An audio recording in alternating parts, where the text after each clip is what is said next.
राजे महाराजे आदि महाराज जनक की रंगभूमि में पधार चुके हैं। और बंधु माताओं, भगवान जब रंगभूमि में प्रवेश कर रहे हैं, देश देश के राजाओं ने भगवान को देखा है, जिसकी जैसी भावना थी भगवान उसको उस रूप में दिखलाई पड़ने लगा। जो वहां पर दुष्ट राजा बैठे थे, भगवान उनको भयानक रूप में दिखलाई पड़ने लगे। और बंधु माताओं, जो वहां पर दानव मानव के रूप में बैठे थे, भगवान उनको काल के रूप में दिखलाई पड़ने लगे। जो वहां पर भक्त बैठे थे, भगवान उनको ईश्वर के रूप में दिखलाई पड़ने लगे। जो ज्ञानी जन बैठे थे, भगवान उनको तत्व के रूप में दिखलाई पड़ने लगे।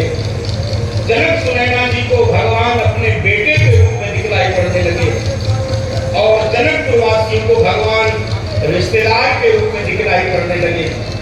जिसकी जैसी भावना उसी रूप में भगवान दिखलाई।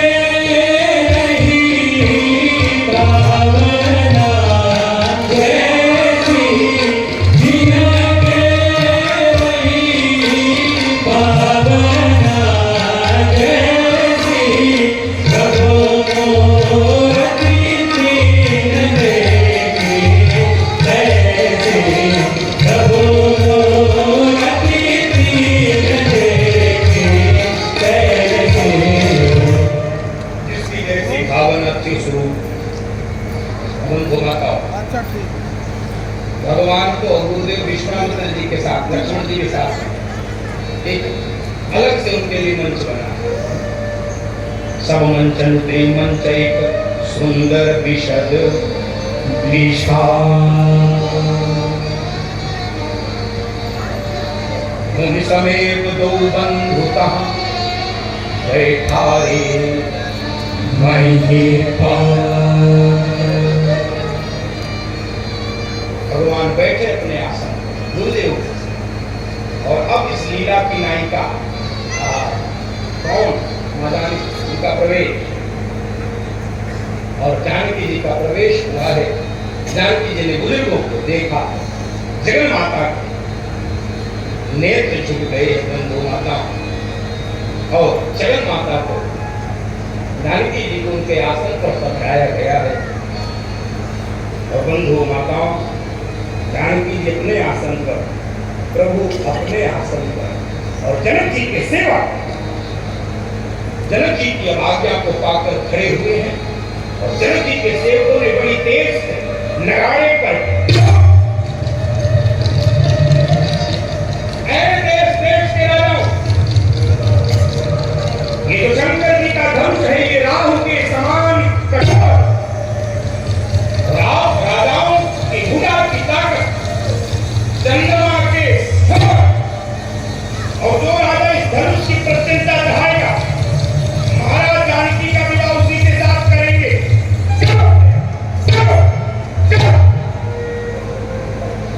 घोषणा हो गई, करो प्रयत्न, लेकिन इस गूढ़ बात को मूढ़ राजा समझ नहीं पाए। क्या कहा? आपके भुजा की ताकत किसके समान है? किसके? चंद्रमा। और चंद्रमा किसके प्रकाश से प्रकाशित होता है? किसके? सूर्य के। इनको इतना नहीं पता, सूर्य वंश का सूर्य राम के रूप में बैठा है, उनसे धनुष टूटेगा। फिर भी नहीं माने, चले धनुष तोड़ने। धनुष के पास आ गए, एक से एक रहा। और आपको पता, रावण हो गया। अब बड़े बड़े राजे महाराजे धनुष तोड़ने के लिए जा रहे हैं। धनुष के पास पहुंचे, धनुष को प्रणाम कर रहे हैं। हे धनुष देवता, हे गणेश जी, ये धनुष हमसे तोड़वा दो, 1.25 मिनट चढ़ाऊंगा। धनुष हिला है, तू जाओ, टूटने को कौन कहे, हिले का भी नाम नहीं।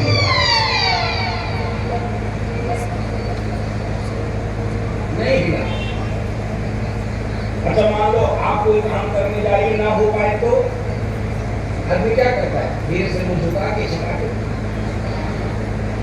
ये एक भी राजा हिला नहीं पाए, लेकिन एक भी लौट के सोफे पे बैठ नहीं रहे। क्या कर रहे हैं? फिर से गए, हे धनुष टूटा, हे गणेश जी, ये धनुष हमसे नहीं टूटा, कोई बात नहीं, किसी से न टूटे, 2.5 मन लड्डू रोज चढ़ाओ। समझ गए? अहंकारी व्यक्ति का यही स्वभाव होता है। क्या? अच्छा काम करें तो हम करें, हम न करें तो लोग हिम्मत दिखाओ। अच्छा काम करें तो हम करें, हम न करें तो ये सब बोलने की हिम्मत दिखाना। गंधो माता में व्यासपीठ प्रार्थना करती, अच्छे काम का सहयोग करो न करो चलेगा, अच्छे काम में खड़े हो न हो चलेगा, लेकिन बंधु माताओं, अच्छे काम का विरोध करना महापाप है, ये कभी नहीं चल सकता है। अच्छे काम का विरोध कभी नहीं कर सकता। ताली बजाने के लिए बहुत हिम्मत चाहिए, मैं जानता हूं। अच्छे काम का विरोध ये पाप है, पाप।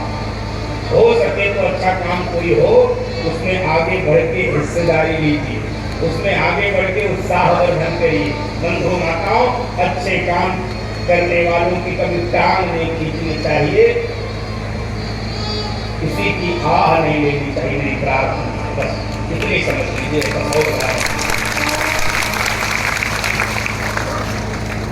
राजे महाराज आते चले जा रहे, धनुष हिलाने का प्रयत्न करें, धनुष हिल नहीं रहा। 1000, 2000, 4000, 6500 राजे आए, धनुष हिला नहीं। और एक स्थिति ऐसी हो गई बंधु माता, 10,000 राजा धनुष को निकलने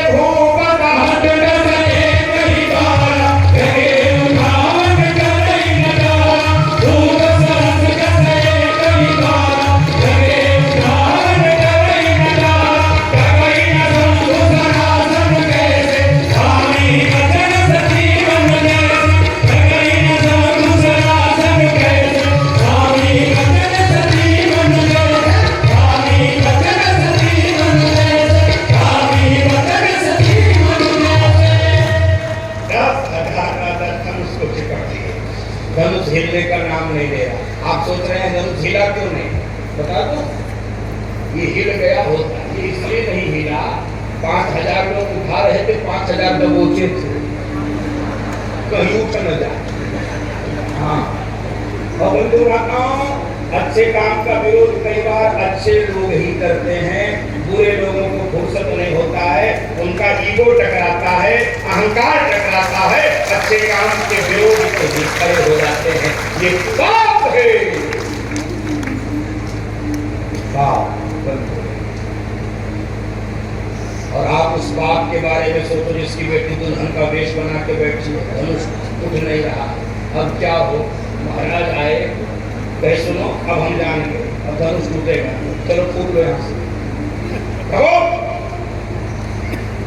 अब वीर विहीन मही मरेगा, धरती वीरों से खाली हो चुकी। चलो, कोई राजा नहीं जा रहा, इतने ठीक है। अरे भाई भगा रहे, इतना गाली दे रहे हैं।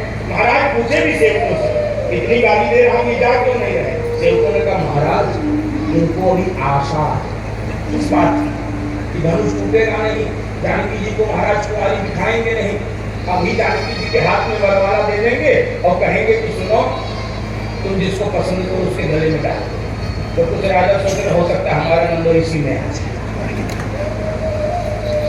तब जनक जी खड़े हो गए मंच पे और ले लिया माई और कहा सभा में संबोधित कर, ए राजाओं,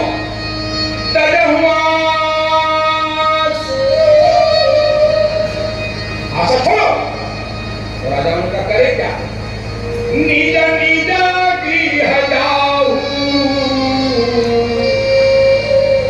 अपने अपने घरों को जाओ।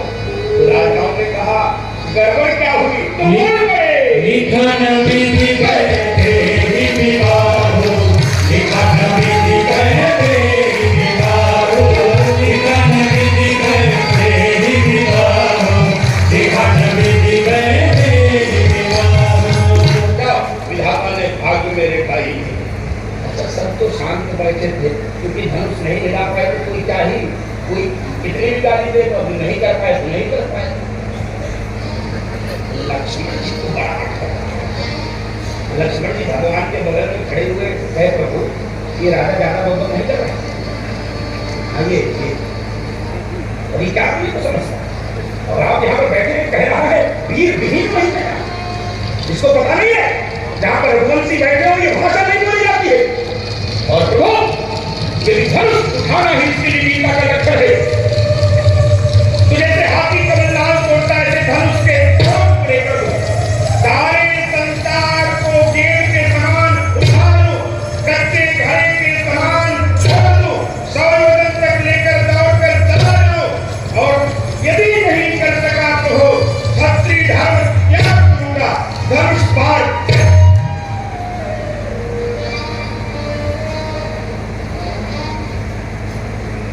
लक्ष्मण जी गड़गड़ाए भगवान जानकी जी को देखे इशारे में जानकी जी भगवान को देखे दोनों मुस्कुराने लगे। मुस्कुराए क्यों? ये दोनों मुस्कुरा के सोच रहे हैं कि अभी तक भले न टूटा अब जरूर टूट जाए अब धनुष टूटे कैसे कैसे बंधु बताओ। जब भगवान मुस्कुराए जानकी जी तो मन ही मन मनाओ उलान ओ प्रसन्न महेश वाली प्रार्थना कर रहे भगवान मुस्कुराए तो लक्ष्मण जी ने कहा प्रभु मैं लाल लाल हो रहा हूँ तुम मुस्कुरा रहे मैं लाल लाल हो रहा हूँ तुम मुस्कुरा रहे। भगवान ने कहा लक्ष्मण तेरा लाल होना स्वाभाविक है। कहे क्यों?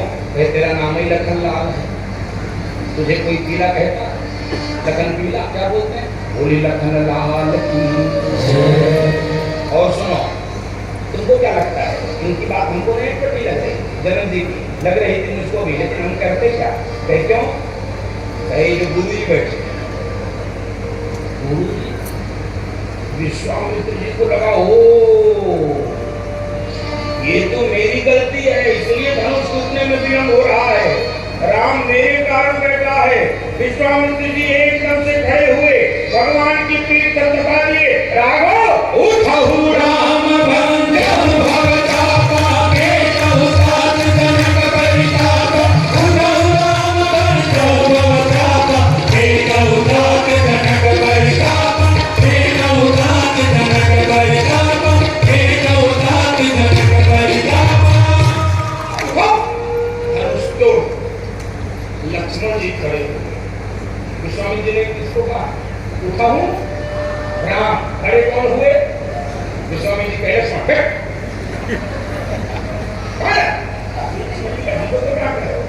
राम को धनुष तोड़ना तुम कहा जा रहे हे प्रभु हे गुरुदेव इतना तो समझो भगवान धनुष तोड़ेंगे कितनी जोर की टंकार होगी धरती हिल सकती है भूकंप आ सकता है और मैं शेषनाग का अवतार हूं धरती मेरे शीश पर है इसलिए उनको सावधान करने दो ऐसी पालो धरती को जगहों में लेकर के रखना किस सुंदर हुक्म नहीं बोला घर धरती ने बोला राम कहाँ शंकर भूल बोला और उसने सुनाज बोला ऐसी पालो सावधान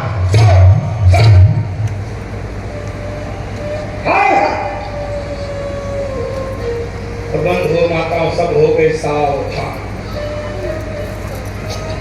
भगवान खड़े गुरुदेव को प्रणाम किया पूरे जगतपुर के लोग प्रार्थना कर रहे हे भोलेनाथ धनुष हल्का करवा दो भगवान से पढ़वा दो जानकी जी की प्रतीक्षा हटा दो सुनैना मां का संताप हटा दो जनक जी का दाप हटा दो हमको दर्शन करने का अवसर दो और बंधु माताओं भगवान खड़े हुए नगर नारी मृत्यु वहां स्थान पे बैठे हैं भगवान ने धनुष की 3 परिक्रमा की है मन ही मन माता पिता को प्रणाम किया है गुरुदेव को प्रणाम किया है और जैसे ही भोलेनाथ को प्रणाम करके धनुष को उठाया और देखते ही प्रत्यंता कीती है इतनी जोर की आवाज में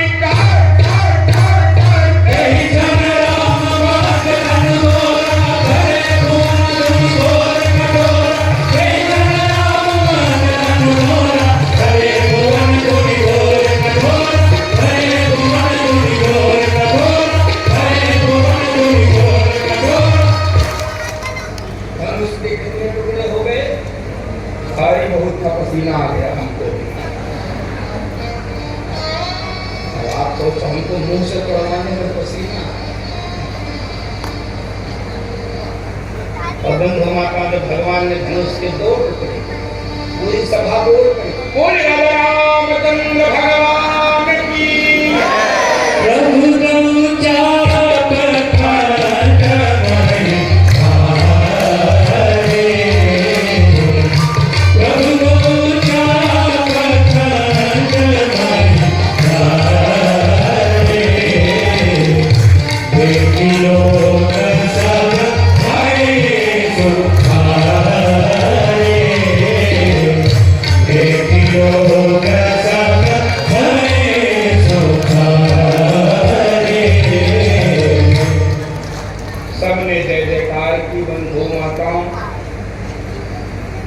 माँ जानकी के हाथ में जयमाला और भगवान के हाथ में जयमाला, दोनों जयमाल लेकर खड़े हैं। और सुनो, भगवान ने जानकी जी से इशारा में कहा, जानकी जी जल्दी पहनाओ, विलंब हो रहा।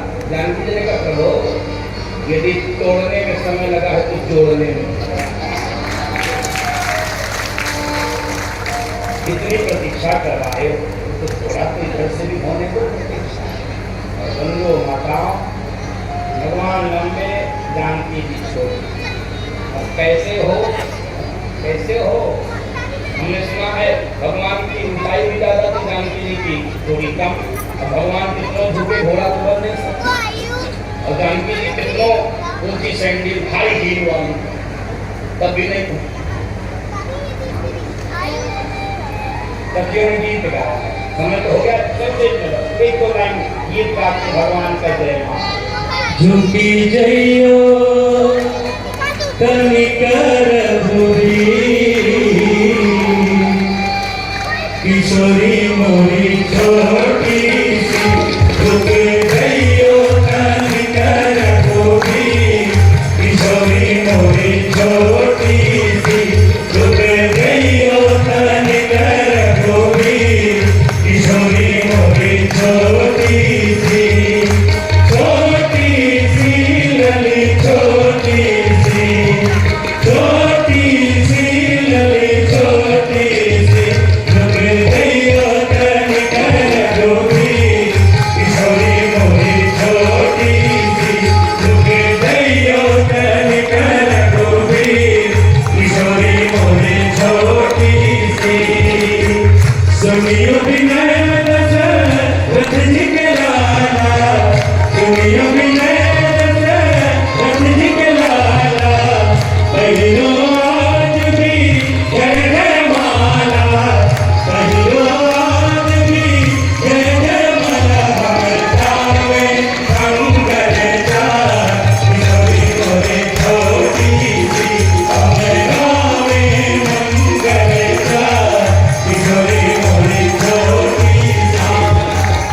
क्या हो चाहसु मंगल गावे, क्या हो चाहसु मंगल गावे।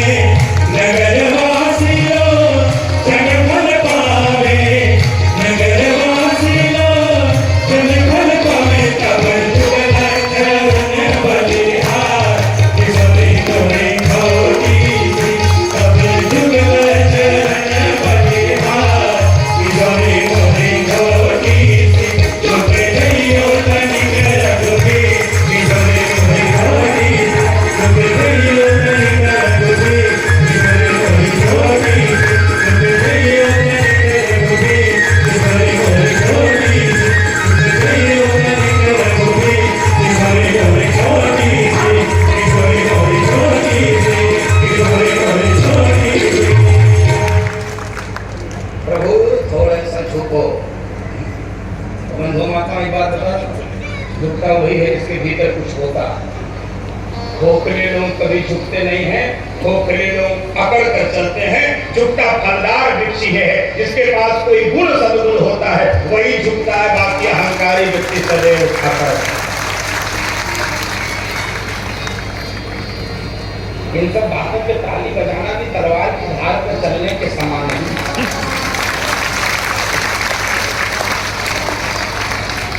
झुकता वो है जिसके पास फल हो। भवंती नमरास कर वही फलागमयी, फलदार वृक्ष झुकते हैं। और इसीलिए आपने देखा होगा आंधी तूफान में फलदार वृक्ष जमीन पर झुक तो जाते हैं लेकिन कभी टूटते और गिरते नहीं हैं। अहंकारी ही टूटता गिरता है, जो टूट के समान खड़ा रहता है। भगवान झुके में यह जानते हैं श्री जयमाल राम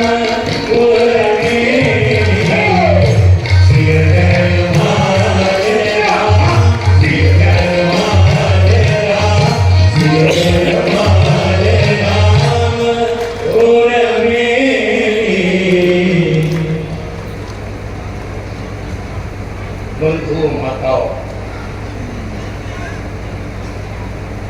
एक यहाँ ऐसी घटना घटती है जिसको वाल्मीकि रामायण और तुलसी रामायण में अलग अलग दिखाया है। उसको मैं प्रणाम कर रहा हूँ, आप भी प्रणाम कर लीजिए, अवसर मिलेगा कभी तो सुनाए। किसको? परशुराम जी को। और अच्छा यही है कि कौन लड़ाई झगड़ा करा हो शादी ब्याह में, दोनों में बहुत झगड़ा हुआ। वाल्मीकि रामायण में घटना आती, विवाह के बाद जब अयोध्या लौट रहे हैं महाराज दशरथ, तब जंगल में मिलते हैं, मार्ग में मिलते हैं परशुराम जी। लेकिन बाबा तो इसी सोचे कि जंगल में मोर नाचा किसने दिया, वो पकड़ कर ले आए परशुराम जी को जनक जी के, आओ वो दो हाथ हो जाए तब देखा है। तो माता बड़ा मीठा प्रसंग है, कभी सुना है अवसर तेरी अवसर सुनी शिव धन आए बिल्कुल कमल पतंगा। परशुराम जी को हम भी प्रणाम कर ले, आप भी प्रणाम। और अब यहाँ से बहुत सुंदर पत्रिका पहुंची है महाराज दशरथ के पास। दो दूत लेकर पत्रिका पहुंचे, हम तो पार्टी लेके आओ पार से, राजा जनक दरबार से, राजा जनक के दरबार से दूत पत्रिका लेके पहुंचे हैं भगवान के पास। ये महाराज दशरथ के पास महाराज दशरथ ने अयोध्या में सूचना दी है। उनके नेत्रों से आंसू गिरने लगे। भगवान का समाचार जब सुनते थे महाराज दशरथ, उनके नेत्रों से आंसू निकल। बड़ी सुंदर बारात चली है, बारात का दर्शन कर लीजिए, उसी में विवाह पूरा मान लिया जाए। बंधु माता, बारात चली है अयोध्या, और ये ऐसी बारात है दुनिया की पहली और आखिरी, इसमें दुल्हा ही नहीं। दुल्हा पहले पहुंच गया, वो जमा दिया व्यवस्था। अब यहाँ से महाराज दशरथ बारात लेके चले, ऐसी सुंदर बारात और जनक जी का ऐसा सुंदर स्वागत।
सुहावन लागे जनक नगरिया भइल सोने सुहावन लागे जनक नगरिया भइल सोने सुहावन लागे बनवा के साथ सोनी उलस मोर छतिया बनवा के साथ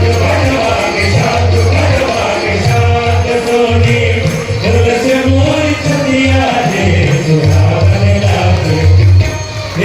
सुहावन लागे रोशनी से भइल माया तोरे सुहावन लागे रोशनी से भइल माया तोरे सुहावन लागे अवधान गारिया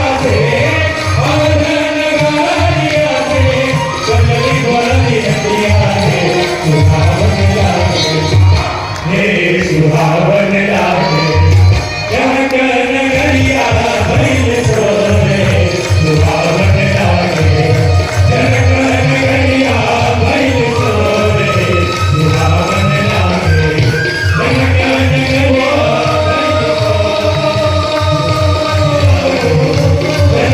नगरिया भइल सोने सुहावन लागे जनक नगरिया भइल सोने सुहावन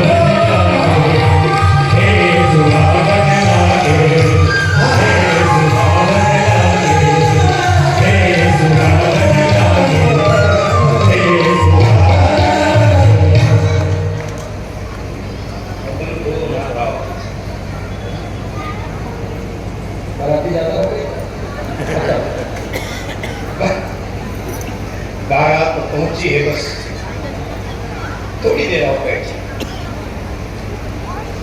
बंधु माता बारात का स्वागत और महाराज जनक के आंगन में ऐसा सुंदर दिव्य ये मंडप बना हुआ है। और देखिए ऐसी कृपा हुई जनक परिवार के ऊपर, बंधु माता ऐसी कृपा हुई, एक ही मंडप में जनक परिवार की चारों बेटियों का विवाह भगवान के चारों भाइयों के साथ। थोड़ा शांत होकर बैठना पड़ेगा, गंभीर प्रसंग चलेगा। हे बच्चों पीछे जाओ, उनको पीछे करो।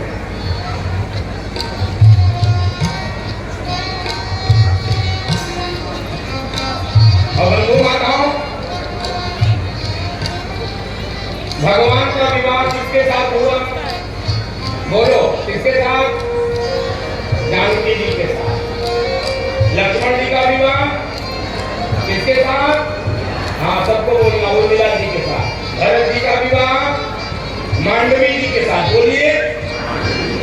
और लक्ष्मण जी का, शत्रुघ्न जी का विवाह श्रुतकीर्ति के साथ, बोलिए किसके साथ? और बंधु माता एक साथ की भावनी पड़ी है। विवाह का सबसे जो महत्वपूर्ण नियम है, सबसे महत्वपूर्ण क्रिया है, वो कौन सी है? सिया रघुबर जी के संग पढ़ने लगे, हरे हरे पढ़ने लगे, हरे हरे पढ़ने लगे। भावनिया आयो चहु देश प्रेम तोरंग पढ़ने लगे, हरे हरे पढ़ने लगे, हरे हरे पढ़ने लगे। भावनिया सिया रघुबर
विवाह की सबसे प्रमुख लीला कौन सी होती है बंधु माता? बोलिए। भावरी। ये जो फेरे पड़ते हैं अग्नि को साक्षी मानकर वैदिक मंत्रों के साथ। और बंधु माता दुर्भाग्य ये है, सब कुछ करने का समय 4-6 घंटा नाचते हैं, 2-4 घंटा खाते पीते हैं, और जैसे ही पंडित जी मंत्र शुरू करेंगे 4-6 लोग पंडित जी की छाती पर है पंडित जल्दी। 2 घंटे नाच रहे थे पर छाती नहीं कट रही। जैसे ही मंत्र शुरू हुआ, हे बोला नहीं, मंगलम भगवान विष्णु, है पंडित। पंडित जी भी नहीं लगा। पंडित जी क्या करें? इसी तरह मेरी प्रार्थना, ये होता क्यों जानते हो? ये होता क्यों? अरे बाजा बजने के बाद ये लोग नाचते हैं, नाचने में किसी को दर्द नहीं, क्यों? बोल दो तो समझ गए। वो जो 2 घूंट अंदर रहती है वो जनरेटर पे भी नचाती है, उससे भी ताल मिलता है।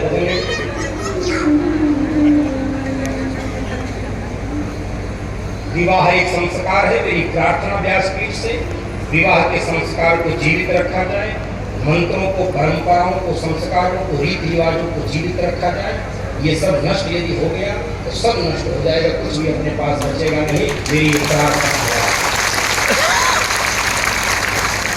मंगल गीत गायना, और मैं तो कहता हूँ थोड़ी कड़वी लगेगी बात, थोड़ी हिम्मत जुटानी पड़ेगी। विवाह दिन में प्रारंभ करिए करना।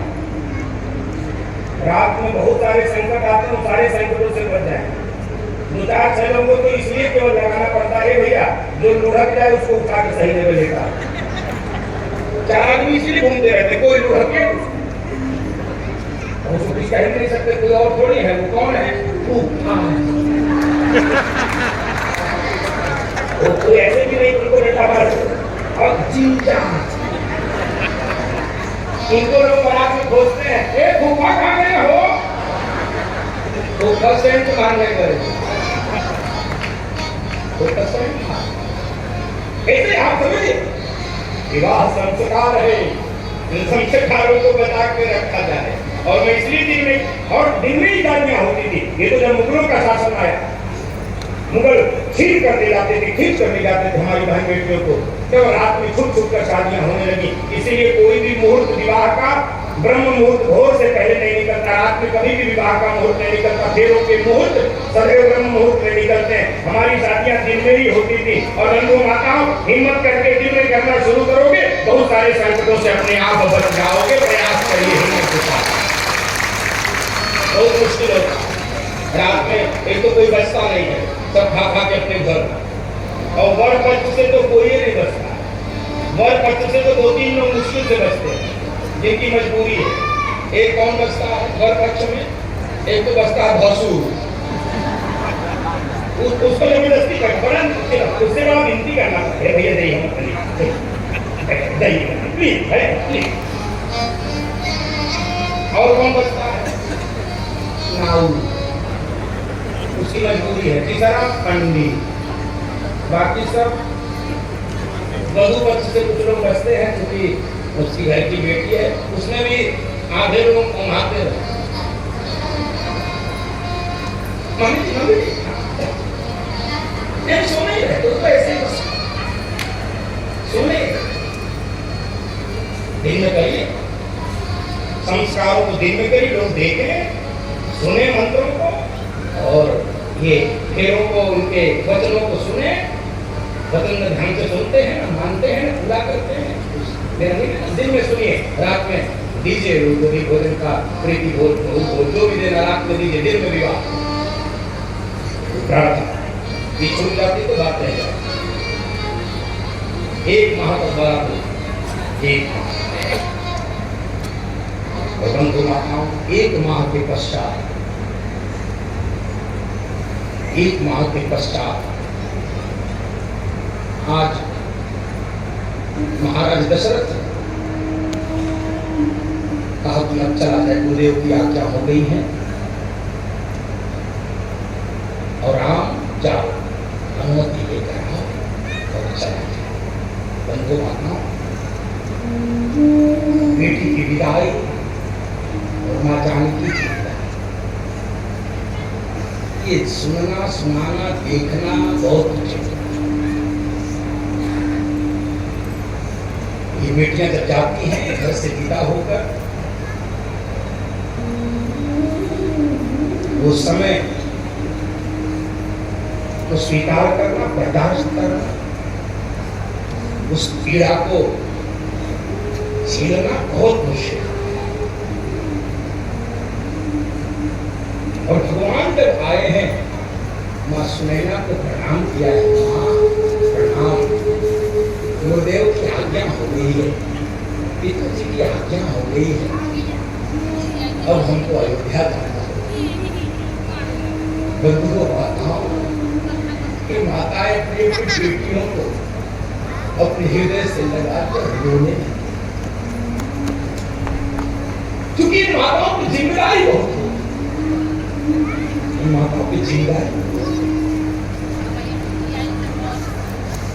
इनको शिक्षा भी देनी होती, इनको समझाना भी पड़ता है हृदय पर पत्थर रख के, क्योंकि एक बार विदा होकर माताएं आई रहती हैं, इसलिए इनको थोड़ा सा वो कष्ट झेलने का अनुभव है। ये सुनैना वाली माता अपनी बेटियों से निकट से निकला रोना, इतना रोना, रोती जा रही है जानकी से निपट कर, और नारी धर्म की शिक्षा भी दे रही है। ओ बेटिया, तुम जाकर सास ससुर की सेवा, सास ससुर गुर सेवा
सब कुछ मानकर, उनके इशारे को समझकर उनकी आज्ञा का पालन करना, नारी धर्म की शिक्षा दे रही है ये माताएं। रोटी चली जा रही है, ए ब्रह्मा, तूने ये नारी जाति बनाई क्यों? तूने ये नारी जाति बनाई क्यों? क्या केवल रोने के लिए बनाया है स्त्री? क्या केवल हमारे हिस्से में आंसू को तुमने दिया? तो बंधु माताओं, मैं तो जारी उस प्रसंग को स्पर्श करूं और यदि मां जानकी का आप जीवन देखें, हृदय कहां उठा, ये धरती की पुत्री है, जनक की लाडली, ये विदा की जा रही, बंधु माताओं, ये विदा की जा रही, ये तो सामान्य विद्या भी नहीं है। इसको विदा करते समय कैसा साहस दिखाया होगा महाराज जनक ने और जनक परिवार के लोगों ने आकर्षित बार बार ये बहुरी बहुरी भेंटाई महतारी बार बार अपनी बेटियों से अपने हृदय से लगाते हैं, बेटी, ए बेटी, जाओ अपने ससुराल पे दोनों कुलों को जाके पवित्र करो, पुत्री पवित्र किए तुम दो। बंधु बात इसीलिए मैं कहता हूँ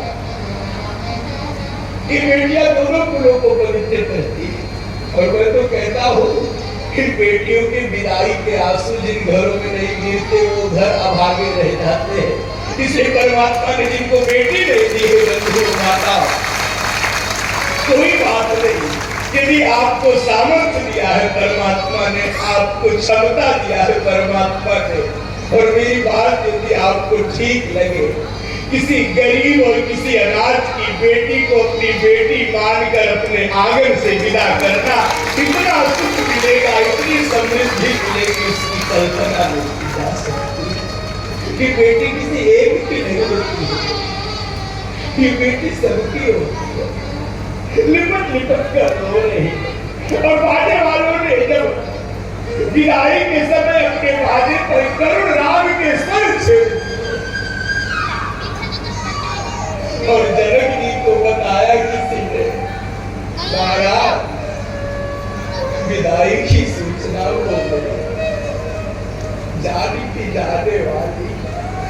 जनक जी जैसा धीर वीर ज्ञानी तपस्वी काम गया। तो बताओ, कल्पना करिए बेटी को विदा करना किसी बाप के लिए पता करिए, ये तो सबके लिए कठिन होता, माँ के लिए, लेकिन बाप के लिए बहुत कठिन होता है बेटी को विदा करना, बहुत कठिन।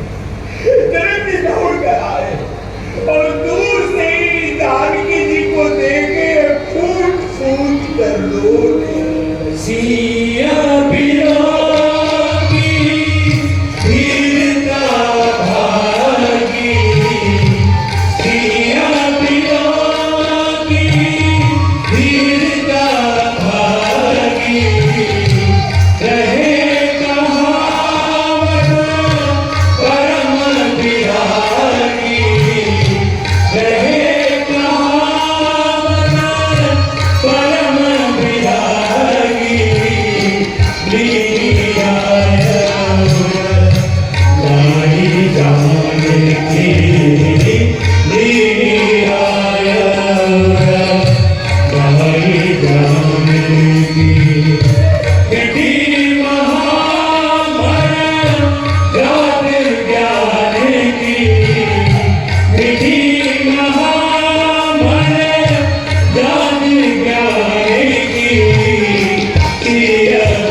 बहुत कुछ याद आने लगा, बहुत कुछ याद आने लगा। और बंधुओं बताओ, तो ऐसे तो सब मिलकर रोते हैं बेटी से, लेकिन जब बेटी का बाप विदाई के समय अपनी बेटी से लिपट कर रोता, धरती आकाश रोने लगते हैं। बंधुओं बताओ, सबकी जेब से रुपया निकल कर बाहर आ जाती, इतनी करुणा छा जाती है। पूरा बाप अपनी बेटी से लिपट कर रोता है, बेटी अपने बाप से लिपट कर रोती है। और बंधुओं बताओ, बेटी विदाई के समय घर के एक एक सदस्य मिलकर जाती है, लेकिन विश्वास मानिए, आपने अनुभव भी किया होगा, यदि बेटी सबसे ज्यादा किसी को खोजती है विदाई के समय अपने बाप को खोजती है, वो अपने बाबूजी को खोजती है। तो उसका बाप जब उससे लिपट कर रोता, वो बेटी को सब याद आने लगता है, बेटी को सब याद आने लगता है। उसको वो बात याद आ जाती है, उसकी माँ ने उससे बचपने में कहा था, बेटी जानती हो जब तुम पैदा हुई थी, इस घर में सबसे ज्यादा प्रसन्न तेरे पिता हुए थे, बाप से ज्यादा कोई पसंद नहीं होता है जब बेटी पैदा होती है। आज बेटी वो दिन याद करते मेरे पिता, उस दिन प्रसन्न से आज आंसू बहा रहे हैं। और बेटी लिपट लिपट कर बाप से रोती है। बाप कठोर होता है। आपने देखा होगा बेटों के मृत्यु के प्रसंग में भी कई बार बाप अपने हृदय पर पत्थर रख लेता, लेकिन जब उसकी बेटी विदा होती वो धैर्य छोड़ देता है। और मैं इसीलिए व्यासपीठ से प्रार्थना करता हूँ, मुझे विश्वास है इस धरती पर परमात्मा ने सबसे पवित्र रिश्ता यदि कोई बनाया है तो वो बाप और बेटी का रिश्ता बनाया है, इससे ज्यादा पवित्र।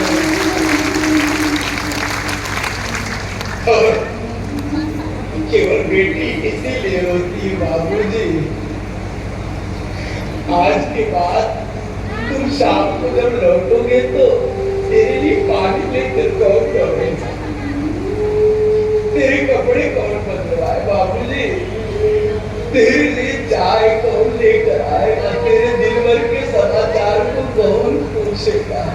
तो बंधु माताओं, आपको सब अनुभव हुआ होगा, मैंने भी अनुभव किया। घर के सब लोग कई बार खा जाते, भोजन कर लेते हैं, विश्राम को भी चले जाते हैं, लेकिन जब तक बाप नहीं आता, बेटी नहीं आती है, उससे लोग लाभ कहेंगे बेटी भोजन कर लो, कहते नहीं एक बार पापा आ जाए, एक बार पिताजी आ जाए, बाबू जी आ जाए। वो प्रतीक्षा करती रहती बाबू जी आ जाएंगे तब उनके साथ हम भोजन करेंगे। बंधु माताओं, ऐसा प्रेम बेटी के सिवा और कोई नहीं करता है अपने पिता से कि बाप बेटियां जानती है और आपको जानकारी है।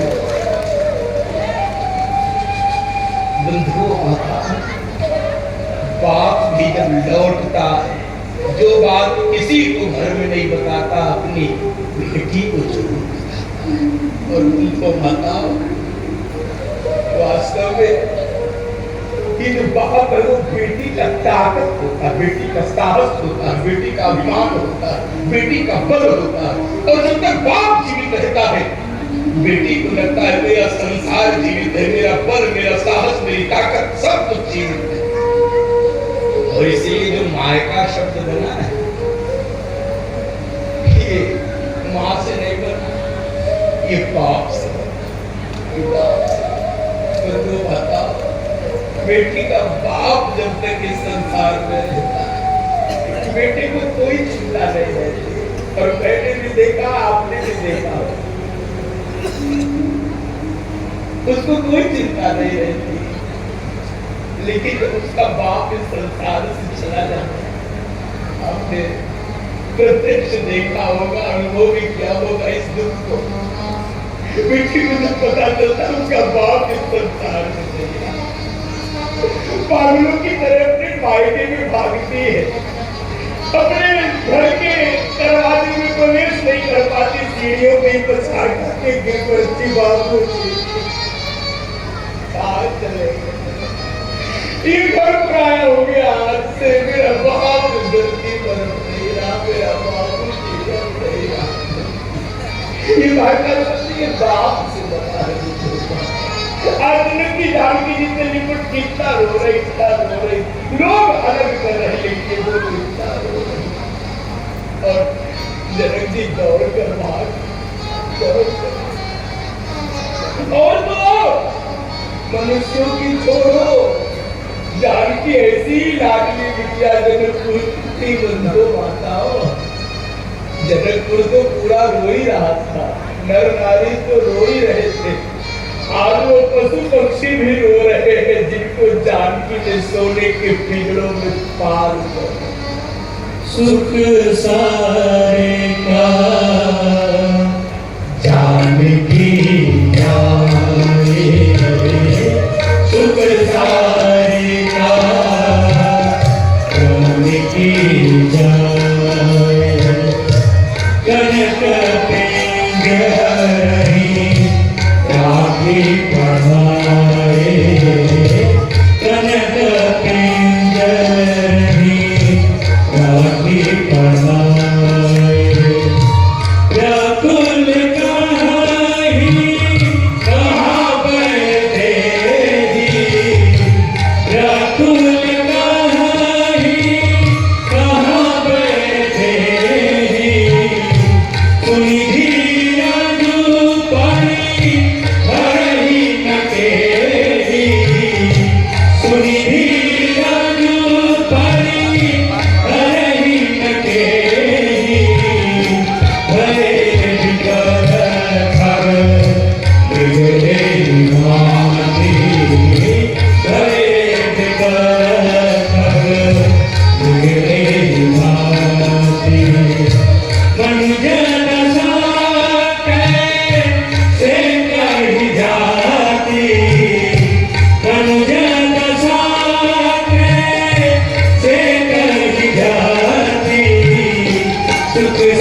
पिंजड़ों में जानकी जी ने जो कौवे और ये तोते जो ये मैंने पाले थे सुख सारिका, ये भी अपनी भाषा में रोने लगे, क्योंकि जानकी इनको बहुत प्यार करती है। जब आप पशुओं की ये दशा है, बाबा तुलसी कहते हैं उन मनुष्यों की क्या दशा होती होगी, बेटी को विदा करते। और बंधु माताओं, आपको घटना केवल स्मरण दिलाऊं, संसार के सामान्य संसारी पुरुषों की छोड़ो, इस देश में सन्यासी बाप भी बेटी को विदा करते समय बहुत रोया। कण्व ऋषि ने पैदा नहीं किया था शकुंतला को, केवल अपने आश्रम में पाला था। और शकुंतला जब विवाह के पश्चात विदा होने लगी, अपने पति के साथ जाने लगी, कण्व जैसा सन्यासी बाप आश्रम में रहता था, मोह माया से विरक्त था। शकुंतला जाने लगी पागल, कंठ स्तंभित भास दुर्वृत्ति कलुष चिंता जड़म दर्शन। और महाकवि कालिदास के उनका गला रुधने लगा, उनकी आंखें पत्थर हो गई।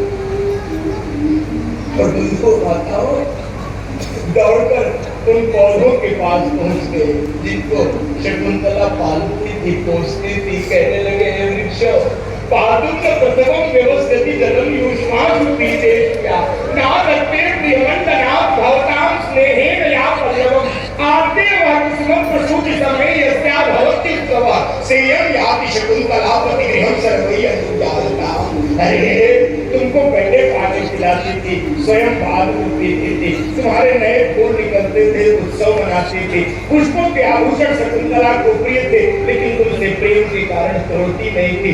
आज वो शकुंतला अपने घर में जा रही, आज्ञा दो हे वृक्षों, वृक्षों से लिपट लिपट कर शकुंतला की विदाई के समय कण्व ऋषि बंधु माताओं बाप और बेटी का संबंध ऐसा हो।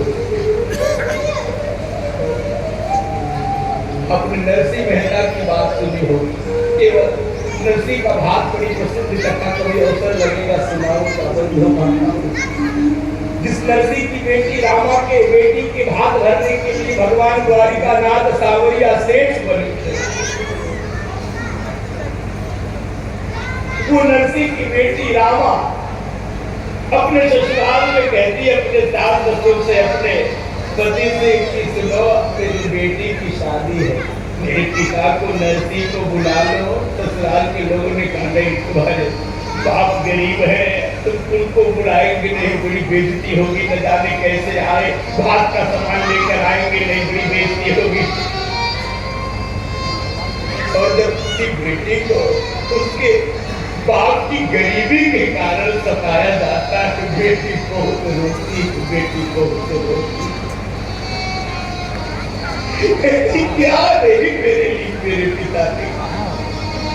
त्योहार आता था, हम कहते थे बाबूजी अपने लिए कपड़े खरीदो, बाप कभी नहीं कपड़े खरीदता था, उस बेटी और बेटों के लिए नए कपड़े लाता। बाबूजी नए चप्पल खरीदो, तुम्हारी चप्पल नहीं बेटा, अभी सिलवाने से काम चला, लो तेरे लिए मैं नई चप्पल ले। सब दिन दिखने लगे थे। रामा को लगा कैसे कैसे मेरे बाप ने मेरा विवाह किया था, आज मेरे बाप को ही मुझसे मिलने से रोका जा रहा था। रामा अपने पति को बुलाई, अपना आंचल उसके चरणों में बिछा दिया, उसको नौकरानी बना लो, उसको मार लो, गाली दे लो, हम सब बर्दाश्त कर लेंगे। एक बार मेरे बाप को बुला दो, एक बार मेरे बाप को बुला दो। अरे 25 साल शादी के हो गए और बाप को देख बेटी केवल बाप को देखना चाहती है, बाप बेटी को देखना चाहती। 25 साल शादी के हो गए, मेरे बाप को बुला दो, मेरी बेटी को आशीर्वाद दे।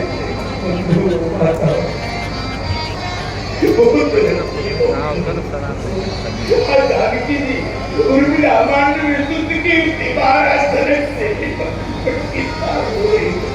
और हम कल्पना करिए, कल्पना केवल करिए, कोई विधुर बाप जब अपनी बेटी को विदा करता है, जिसकी पत्नी इस संसार में डोली